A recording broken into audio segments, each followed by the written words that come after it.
Hello guys, आप सभी का स्वागत है हमारे इस यूट्यूब चैनल पर। तो दोस्तों, उम्मीद है कि आप सभी अच्छे होंगे और आप सभी की प्रिपरेशन बहुत अच्छे से चल रही होगी। पिछले 4-5 दिन से हमारी कोई वीडियो नहीं आ पाई। इसका मुख्य कारण है कि मैं एक नोवेल पढ़ रहा था। अगर आप में से किसी ने कोई नोवेल पढ़ी है तो आप जान सकते हो कि जब तक आप उस नोवेल को पूरी पढ़कर ख़त्म न कर दो तो आपके अंदर एक बेचैनी सी किसी भी कार्य को करने का जी नहीं करता। तो उसी नोवेल को मैं पूरी पढ़कर मैंने कल ख़त्म करी और जैसे ही मुझे फुर्सत मिली मैं आज आपके लिए वीडियो लेकर आ गया। तो दोस्तों, मैं आपसे कहूँगा कि अगर आप नोवेल पढ़ते हैं बहुत अच्छी बात है। अगर आप नहीं पढ़ते तो मेरी सलाह है कि आप कभी भी किसी नोवेल को ना पढ़ें, क्योंकि नोवेल एक ऐसी चीज़ है जो आपको मजबूर कर देगी कि आप उसे पढ़िए, पूरा पढ़िए। तो ठीक है, बिना वक्त गवाए हम अपनी वीडियो को शुरू करते हैं। और अगर दोस्तों आप एसएससी जेईई 2023 मेंस की तैयारी कर रहे हैं, उसके लिए तो आपके लिए यह वीडियो ब्रह्मास्त्र है। लेकिन अगर आप इससे अलग भी किसी एग्ज़ाम की तैयारी कर रहे हो, जैसे आरआरबी जेईई, एसएससी जो जेईई 2024, एनएचपीसी जेईई या फिर अदर किसी स्टेट या जेईई की तैयारी कर रहे हो, तो उसमें भी ये वीडियो आपके लिए रामबाण साबित होगी। क्योंकि दोस्तों, ये वे पर्सन है जो आपके ईएससी एग्ज़ाम में आ चुके हैं और आपने पिछले कुछ समय में देखा होगा कि सभी पेपर का लेवल, डिफ़िकल्टी लेवल धीरे धीरे बढ़ रहा है। तो हमें उस डिफ़िकल्टी लेवल को ध्यान में रखकर तैयारी करनी है, क्योंकि सिंपल सिंपल चीज़ें हर एक विद्यार्थी पढ़ता है। आपको वह चीज़ें पढ़नी है जो एक सिंपल विद्यार्थी, एवरेज स्टूडेंट नहीं पढ़ सकता, नहीं पढ़ पाता। तो आपको भगवान ने यह मौका दिया है कि आप मेरे साथ मिलकर अपना सफ़र में, अपने ज्ञान में वृद्धि कर सको। तो दोस्तों, बिना समय गवाए शुरू करते हैं आज की क्लास। प्रश्न नंबर 1 ये रहा स्क्रीन पर। Consider the following statement concerning both the W working stress design and ultimate strength design of reinforced concrete. आपको इसमें WSM और USM दोनों चीज़ दी गई है। इसके रिगार्डिंग कुछ स्टेटमेंट है जिनको आपको पढ़ना है और बताना है कि ये करेक्ट है या फिर इनकरेक्ट।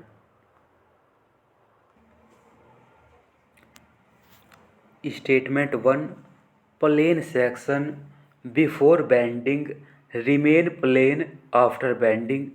एकदम सही बात है। ये हमारी क्या बोलते हैं इसको,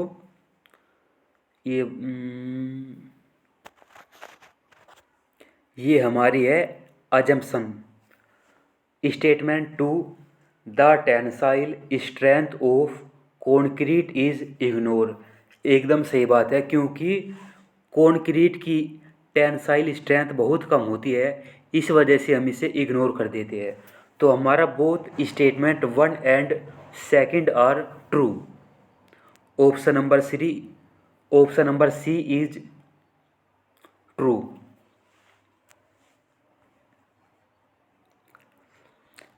question number 2, if FCU and FY are cube compressive strength of concrete and yield strength of steel respectively, and ES is the modulus of elasticity of steel for all grade of concrete the ultimate flexure strength in concrete can be taken as.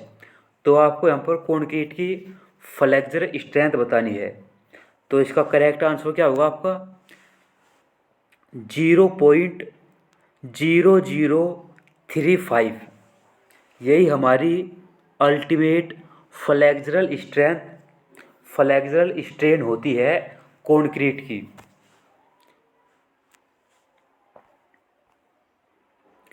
Question number 3, limit state of serviceability for deflection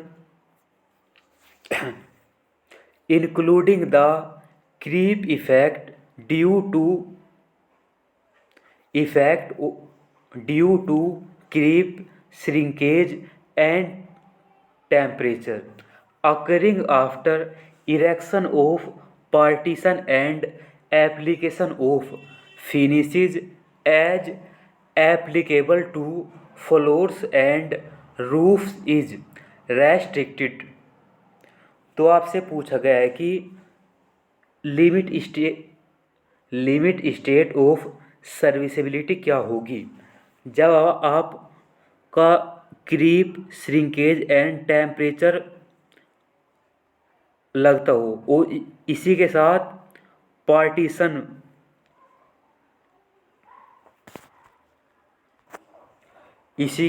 आपका partition load भी apply होता हो। तो आपको जहाँ पे भी partition दिखाई दे जाए तो आपको इसका आंसर ठीक करना है क्या, option number D, span upon 350।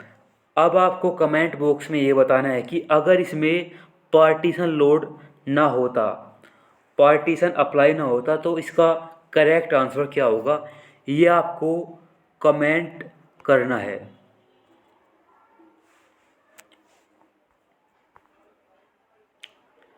Question number 4, in case of composite construction the effect of creep and shrinkage. तो आपसे कंपोजिट कंस्ट्रक्शन के बारे में पूछा गया है कि effect of creep and shrinkage का क्या होता है। तो इसका करेक्ट आंसर क्या होगा, इसका correct answer option number B होगा, can be ignore at the ultimate limit state due to large in elastic strain induce.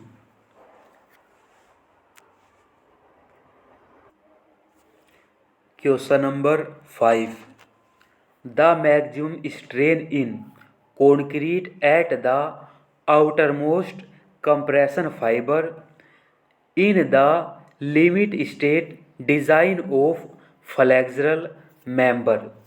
तो ये क्वेश्चन अभी हमने ऊपर किया था। तो इसका करेक्ट आंसर क्या होगा, इसका करेक्ट आंसर होगा option number B, 0.0035। Question number 6, deflection can be control by using the appropriate. तो आपको बताना है कि डिफ्लेक्शन को कैसे कंट्रोल किया जा सकता है। तो ऑप्शन नंबर ए, एस्पेक्ट रेशो, इसका कोई मतलब नहीं है यहाँ पे। और आपका मॉड्यूलर रेशो, ये अलग चीज़ होता है, तो ये भी गलत हुआ। आपका वाटर सीमेंट रेशो नहीं। तो बचा आपका option number C, span upon depth ratio. आपको पता होगा कि कैंटिलीवर के लिए होता है 6, आपका सिंपली सपोर्टेड बीम के लिए होता है 20 और कंटिन्यूस के लिए होता है 26। ये वैल्यू आपको याद होनी चाहिए। अब आपको बताना है कि अगर आपका स्पैन अपॉन डेप्थ रेशो की 10 से ज़्यादा हो तो उसकी वैल्यू क्या होगी, आपको ये कमेंट बॉक्स में लिखना है। Question number 7, in limit state approach spacing of main reinforcement control primarily. तो आपसे पूछा गया कि एलएसएम में जो स्पेसिंग होती है आपकी मेन रेनफोर्समेंट के बीच, तो वो किस चीज़ को कंट्रोल करती है। तो आपका करेक्ट जवाब इसमें क्या होगा? Option number B, cracking. ये क्रैकिंग को रोकती है। जितनी ज़्यादा स्पेसिंग उतने ज़्यादा चांस है कि क्रैक आएंगे, और जितनी कम स्पेसिंग उतने चांस है कि आपके क्रैक नहीं आएंगे। तो हमारा ऑप्शन नंबर भी करेक्ट होगा। Question number 8, unequal top and bottom reinforcement in a reinforced concrete section leads to. तो आपसे पूछा गया है कि कोई मेंबर है, जैसे कोई मेंबर है आपका,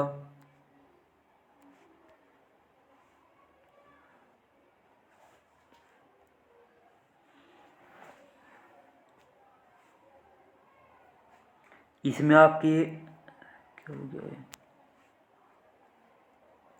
ऊपर नीचे अनइक्वल रेनफोर्समेंट है। मान लेते हैं कि यहाँ पर 4 वायर है, ऊपर नीचे 6 वायर है। तो आपसे पूछा गया है कि इसमें जो कंक्रीट होगी बीच में ये किस चीज़ को रेजिस्ट करेगी, या इस पर कौन सा डिफ्लेक्शन आएगा। तो इस पर डिफ्लेक्शन आएगा हमारा shrinkage deflection. Option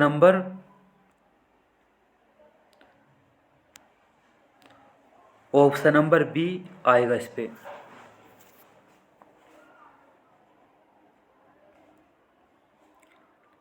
question number 9, the final deflection due to all load including the effect of temperature creep and shrinkage and measure as cast level of support of floors roof and all other horizontal member should not exceed. तो ये question हमने अभी अभी किया था। उसमें क्या था कि उसमें आपका पार्टीशन लोड भी था, लेकिन इसमें आपका पार्टीशन लोड नहीं है। और मैंने आपको कहा था कि आपको इस प्रश्न का जवाब कमेंट बॉक्स में देना है, लेकिन देखो ये क्वेश्चन खुद ही हमारे सामने आ गया। तो इसका करेक्ट जवाब होगा हमारा स्पैन अपॉन 250। तो हमारा आंसर होगा इसका,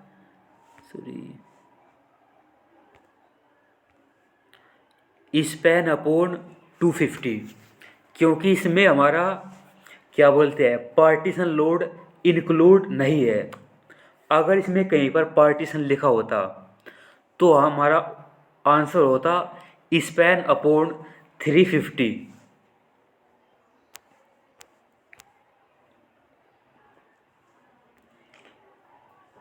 तो हमारा ऑप्शन नंबर सी करेक्ट होगा।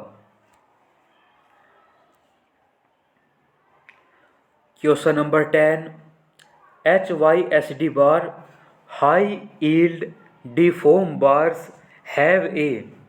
तो आपसे हाई यील्ड डिफॉर्म बार्स के बारे में पूछा गया है।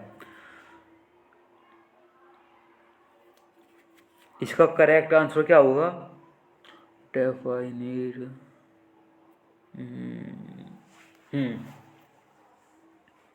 इसमें क्या होता है कि आपका जो इलोंगेशन परसेंटेज होता है वो आपका कम होता है माइल्ड स्टील से, क्योंकि इसमें कार्बन की मात्रा as compare to mild steel ज़्यादा होती है। ये आपका ज़्यादा मजबूत, ज़्यादा टफ होता है, लेकिन आपका ये लेस डक्टाइल होता है। तो हमारा आंसर सी करेक्ट है। Percentage elongation less than that of mild steel.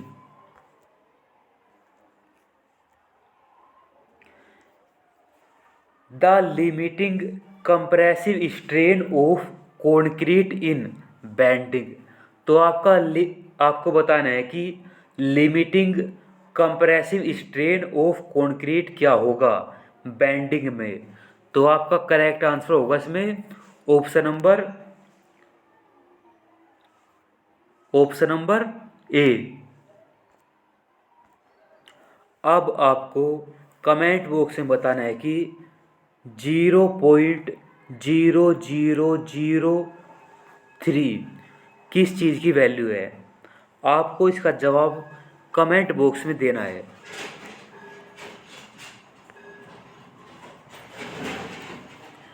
Question number 12, when assessing the strength of a structure as per the limit state of collapse, the value of partial factor safety factor for steel is taken as। तो आपसे partial safety factor of steel पूछा गया है। तो इसका correct जवाब क्या होगा? इसका करेक्ट जवाब होगा option number C.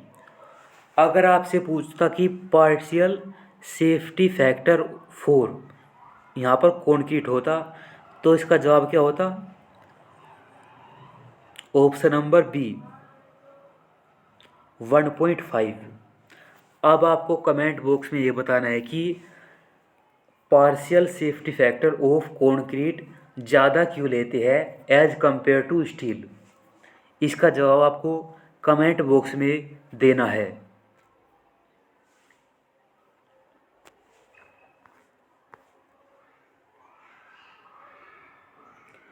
Question number 13, combination of partial safety factor for loads under limit state of collapse and limit state of serviceability. तो आपको बताना है कि limit state of collapse and limit state of serviceability के लिए partial safety factor क्या लेते हैं। तो इसका करेक्ट जवाब हमारा होगा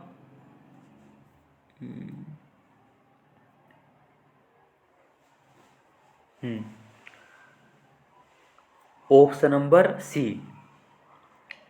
हम जानते हैं कि 1.5 तो लेते हैं 2 लोड के लिए और 1.2 लेते हैं 3 लोड्स के लिए। किस चीज़ में लेते हैं? आपके लिमिट स्टेट ऑफ कोलैप्स। अब आपसे पूछा गया है कि लिमिट स्टेट ऑफ सर्विसेबिलिटी। तो लिमिट स्टेट ऑफ सर्विसेबिलिटी का आप जानते होंगे कि जहाँ पर 2 लोड एक्ट हो वहाँ पर 1.0 लेते हैं।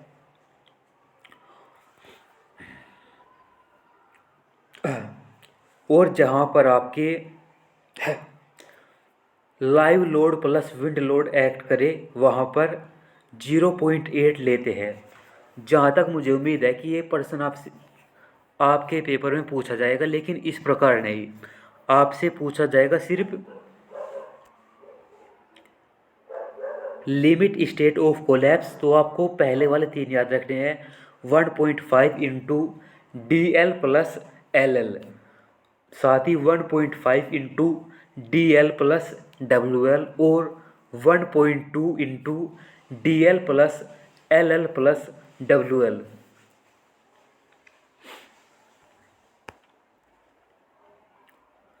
Question number 14, the assumption that the plane section normal before bending remain normal after bending is used। तो ये पर्सन अभी अभी हमने पढ़ा पीछे। तो इसका जवाब है कि ये दोनों चीज़ में कार्य करता है in both WSM and LSM।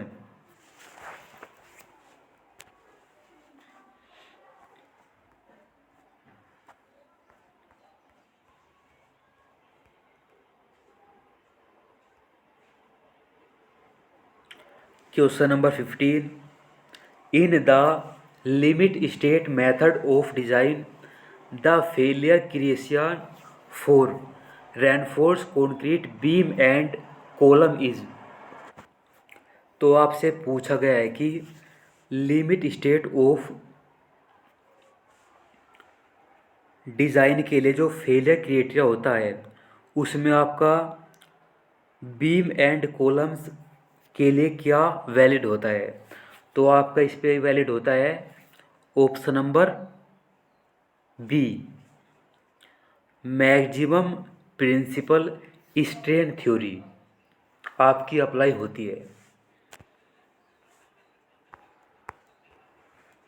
Question number 16, as पर IS 456/1978 the ratio of stress in concrete to its FCK और characteristic strength at collapse in flexure for design purpose is taken as. तो ये बहुत ही ज़्यादा सिंपल प्रश्न है आपका। आप सभी को इसका जवाब पता होगा। तो इसका करेक्ट आंसर होगा हमारा ऑप्शन नंबर ए नहीं होगा, ऑप्शन नंबर सी करेक्ट है।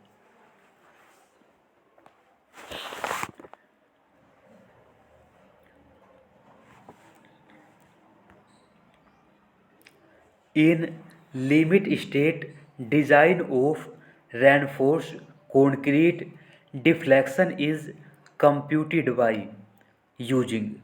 तो आपसे पूछा गया है कि लिमिट स्टेट डिज़ाइन में आपका डिफ्लेक्शन मापा जाता है, कंप्यूट किया जाता है किसके द्वारा। तो आपका करेक्ट जवाब क्या होगा इसमें,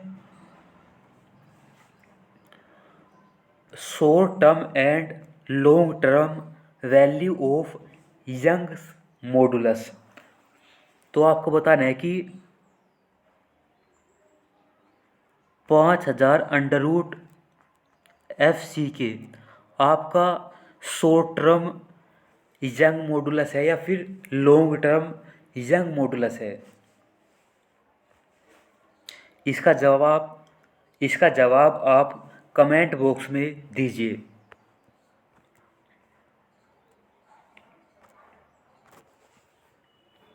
question number 18, if modular ratio is M, effective depth is D and stress ratio R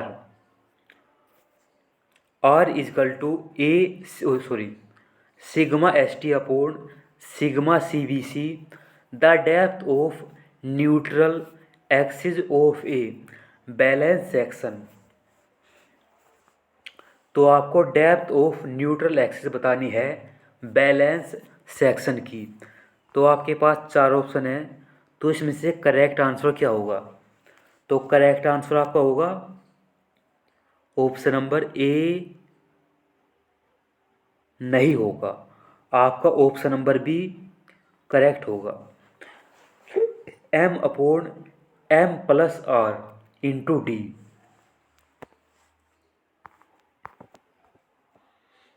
question number 19, partial safety factor for concrete and steel are 1.5 1.15 respectively because. तो ये प्रश्न अभी अभी हमने पीछे किया है और जो इसमें पूछा गया है वही जवाब आपको मैंने कमेंट बॉक्स में देने के लिए कहा था। तो चलो जब प्रश्न आ चुका है तो इसका जवाब भी दे देते हैं। तो इसका करेक्ट जवाब क्या होगा, ऑप्शन नंबर बी।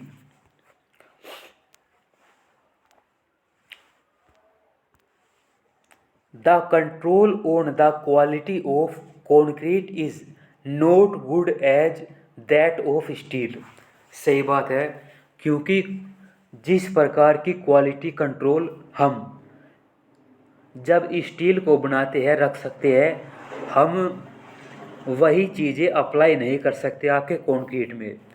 इसमें आपके बहुत सारे डिफेक्ट पाए जाते हैं, जैसे हनीकॉम्ब, लेस वर्केबिलिटी, या फिर incorrect water cement ratio, incorrect proportion. इस प्रकार बहुत सारे एस्पेक्ट आपके होते हैं जो हम कंट्रोल पूरी तरह से नहीं कर सकते।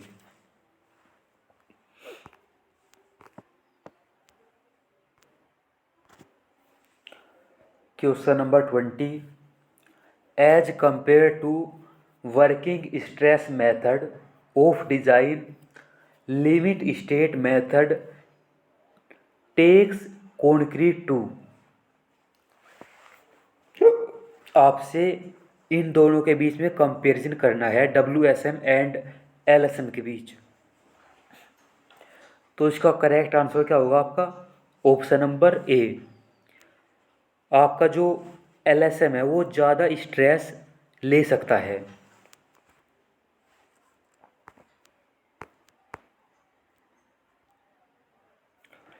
Question number 21, the design for the limit state of collapse in flexor is based on the following assumption.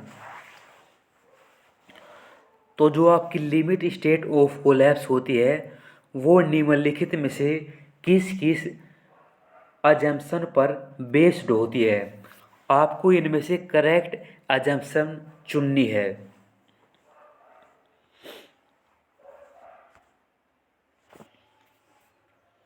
हमारी पहली अजम्पशन है plane section normal to axis remain planes after bending.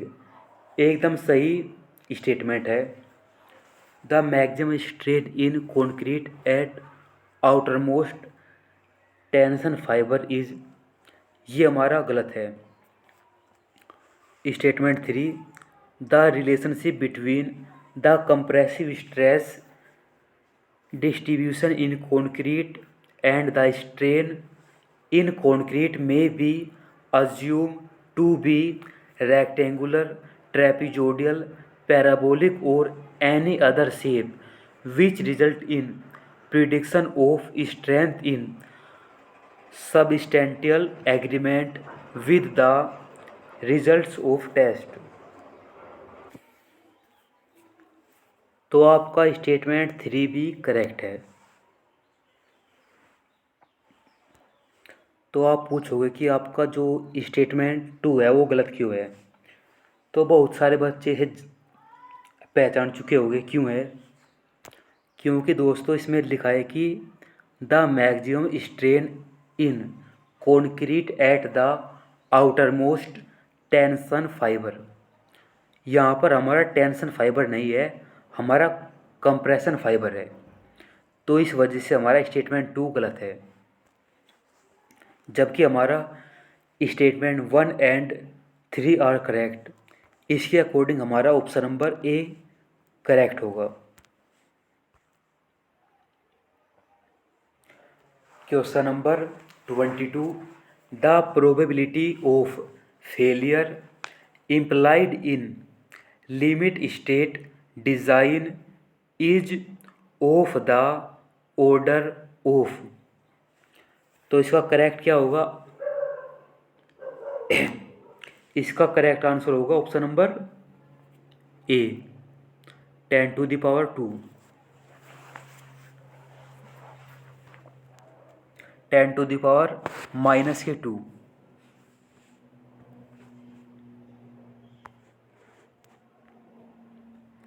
आपसे पूछा गया कि if sigma CBC is permissible compressive stress in flexural compression in newton पर mm in service, the modular ratio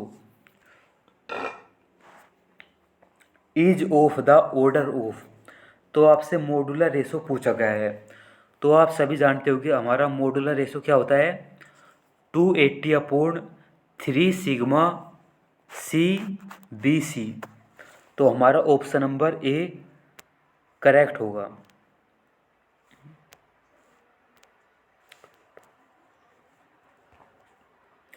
question number 24, the stresses in concrete in a reinforced concrete element under sustain load due to creep. तो आपसे पूछा गया है कि आपका जो stress है क्रीप के कारण क्या होता है। जो आपका क्रीप होता है वो समय के साथ घटता है। तो ऑप्शन नंबर बी करेक्ट होगा, डिक्रीज डिक्रीज विद टाइम। तो आपको याद होनी चाहिए इसकी वैल्यूज़। 1 ईयर के लिए क्या था, 1 मंथ, 6 मंथ एंड 1 ईयर। हाँ जी।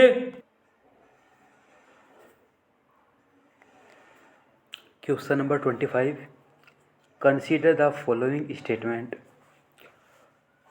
Under reinforced concrete flexural member. आपसे पूछा गया कि under reinforced concrete flexural member होते हैं, उसके बारे में कुछ स्टेटमेंट दी गई है। आपको बताना है कि इसमें से कौन सी स्टेटमेंट करेक्ट है। तो आपके जो under reinforced concrete flexural member होते हैं,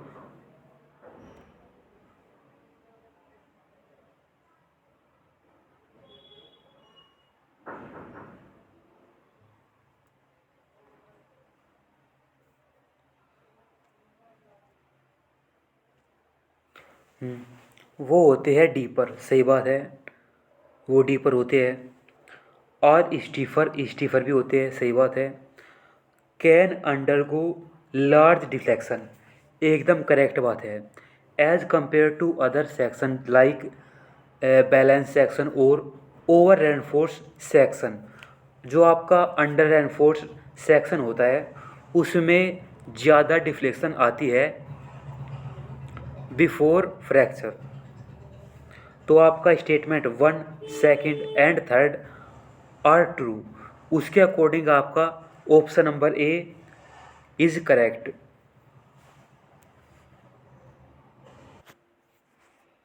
क्वेश्चन नंबर 26। तो दोस्तों इत्तेफाक देखो, जितने भी पर्सन मैं आपको कमेंट बॉक्स में होमवर्क के लिए दे रहा हूँ कि आप कमेंट बॉक्स में उसका उत्तर दीजिए, वे सभी पर्सन धीरे धीरे आते जा रहे हैं। तो आपका कार्य होमवर्क भी यहीं पर हो रहा है कितनी अच्छी बात है। तो यहाँ पर आपसे long term elastic modulus in term of creep coefficient theta and 28 days characteristic strength FCK is given by. तो आपसे पूछा गया है कि आपका लॉन्ग टर्म इलास्टिक मॉडुलस क्या होगा। तो इसका करेक्ट आंसर होगा हमारा ऑप्शन नंबर ए, 5000 √FCK अपॉन 1 + थीटा। अगर आपसे पूछा जाए कि आपका केवल ये 5000 √FCK क्या होगा, ये होगा आपका short term Young modulus of elasticity. Question number 27, इसमें आपको मैच करने हैं लिस्ट 1 को लिस्ट 2 से मैच करना है। तो आप जानते हो कि आपकी सर्विसेबिलिटी क्या होगा। आपका सर्विसेबिलिटी का होगा ऑप्शन नंबर, डिफ्लेक्शन आता है आपका सर्विसेबिलिटी के अंदर में। शियर आता है आपका, शियर की रेजिस्ट करता है स्लाइडिंग को ताकि स्लाइड ना करे। आपका श्रिंकेज आता है किस चीज़ में, श्रिंकेज होता है श्रिंकेज के कारण क्रैकिंग आती है। और आपका कॉन्क्रीट स्पेलिंग, ये आपका कोरोजन हो जाएगा। तो आपका सर्विसिबिलिटी का होगा डिफ्लेक्शन, शियर की रेजिस्ट करता है स्लाइडिंग को, श्रिंकेज के कारण आती है क्रैक्स, और इसी के साथ concrete spalling are prone to corrosion of reinforcement और concrete. The characteristic strength of concrete is, तो आपसे पूछा गया कि एफ सी के क्या होती है, कैरेक्टरिस्टिक स्ट्रेंथ ऑफ कॉन्क्रीट। तो आपका करेक्ट आंसर क्या होगा इसमें, option number B, lower than average cube strength. तो आपकी जो एवरेज क्यूब की स्ट्रेंथ होती है उसी से कम होती है। आपने पढ़ा होगा कि 0.67 एफ सी के या फिर 0.447 एफ सी के। तो आपकी जो एफ सी की होती है हमेशा कम होती है आपके क्यूब की स्ट्रेंथ से।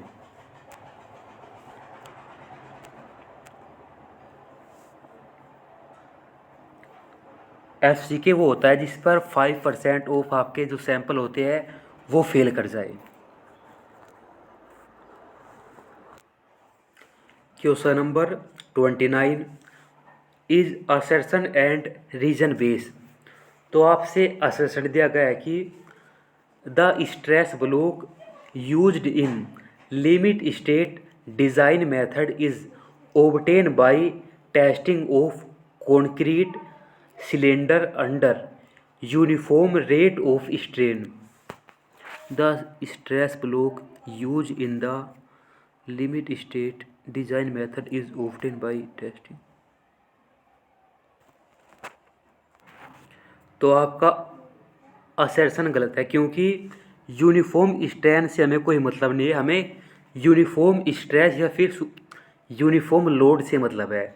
हम यूनिफॉर्म लोड अप्लाई करते हैं उसमें स्ट्रेन यूनिफॉर्म आ रहा है या फिर नॉन यूनिफॉर्म आ रहा है वो मैटर नहीं करता। तो आपका असर्शन गलत होगा। रीजन पढ़ लेते हैं। If a uniform rate of strain is not adopted it is not possible to obtain the descending portion of stress and stress curve beyond maximum stress। ये भी स्टेटमेंट गलत है शायद।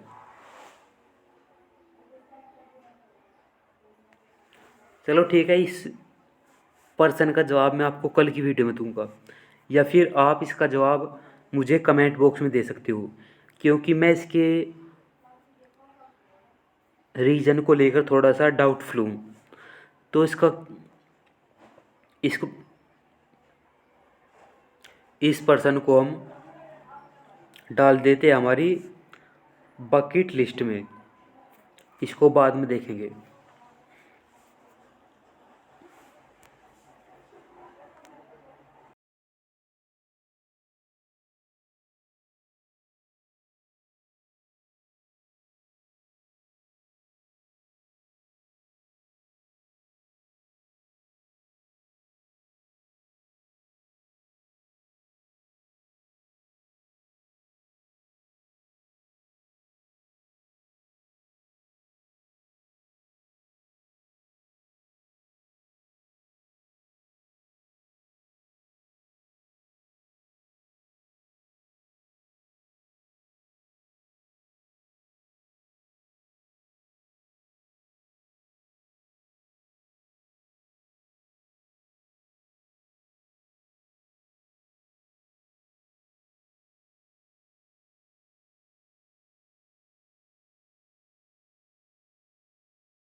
Better on the ductility criteria. तो आपसे पूछा गया है कि सबसे ज़्यादा बेटर डक्टिलिटी किसकी होती है? Balance section, over reinforce section, under reinforce section, non prismatic section. तो आपका करेक्ट आंसर क्या होगा? क्योंकि अभी अभी ये प्रश्न हमने पढ़ा था, शायद पांचवा या छठा प्रश्न ये हमारा ही था। तो इसका सही जवाब क्या होगा? Option number C, under reinforced section.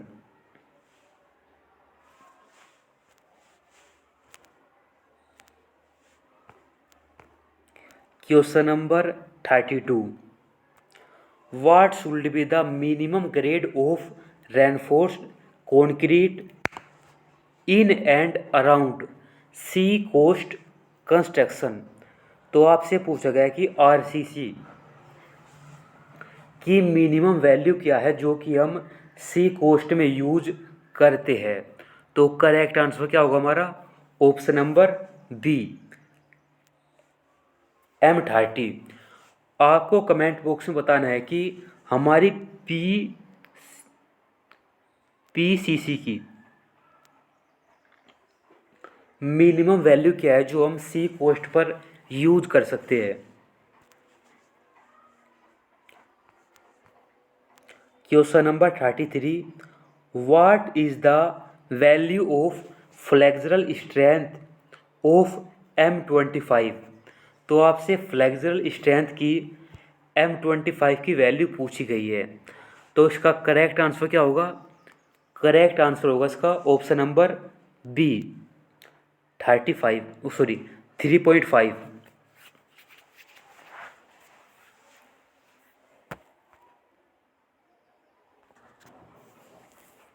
Question number 34, the maximum strain in the tension reinforcement in the section at failure when design for the limit state of collapse should B.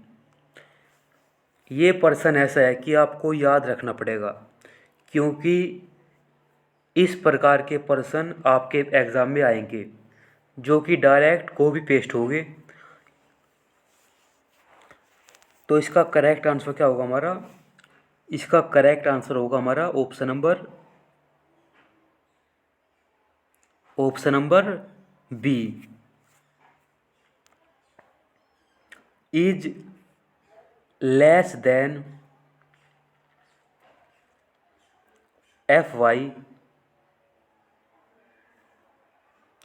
Is greater than Fy upon 1.15 ES plus 0.002।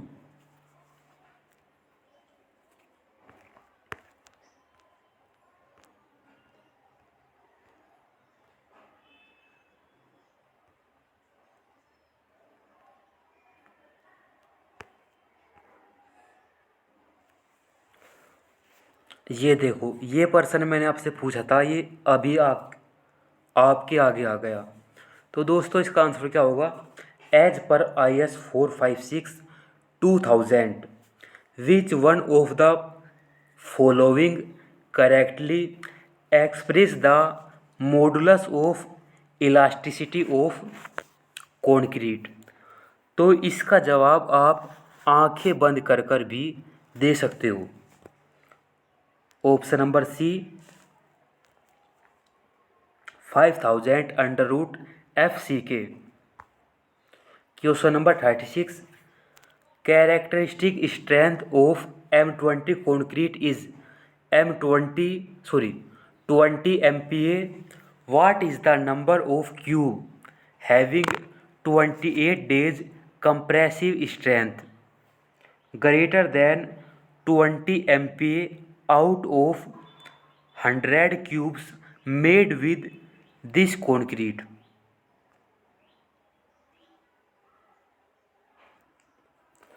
इसका correct answer होगा option number C, 80। आप इसका direct answer याद कर लीजिए, क्योंकि अगर आप इसको सोल्व करेंगे तो आपका बहुत ज़्यादा टाइम कंज्यूम होगा। जैसे कि आप जानते हो कि अगर हमारी जो क्वांटिटी है कंक्रीट की 1 से 5 मीटर क्यूब है, तो उसमें से एक सैंपल बनेगा और एक सैंपल में 3 क्यूब होते हैं। वहीं पर अगर 6 से 15 के बीच मीटर क्यूब हमारी क्वांटिटी है कंक्रीट की, उसमें 2 बनेंगे। 16 से 30 3 बनेंगे। 31 से 50 4 बनेंगे। Greater than 50 4+1 and 1 sample for each 50 metre addition. तो हर 50 मीटर क्यूब में हम एक जोड़ते जाएंगे। तो इस प्रकार आप इसका आंसर याद रख सकते हो, क्योंकि ये पर्सन आपके एग्ज़ाम में डायरेक्टली आ सकता है।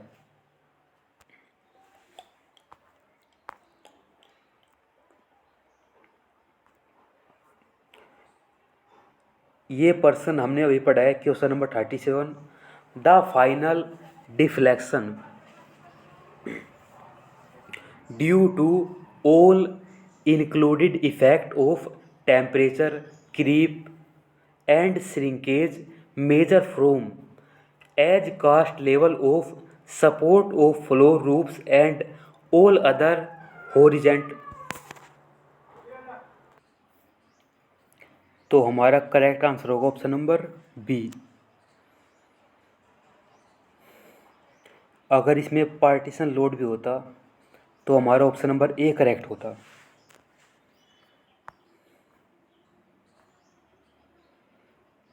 विच one of the following predict the effective modulus of elasticity of concrete.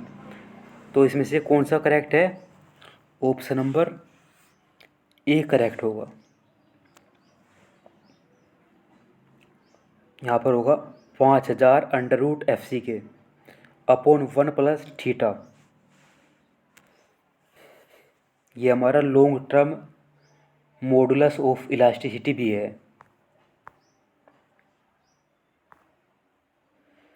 Question number 39। Working stress method of design for reinforced concrete is. तो इसका करेक्ट आंसर क्या होगा हमारा? ऑप्शन नंबर ए।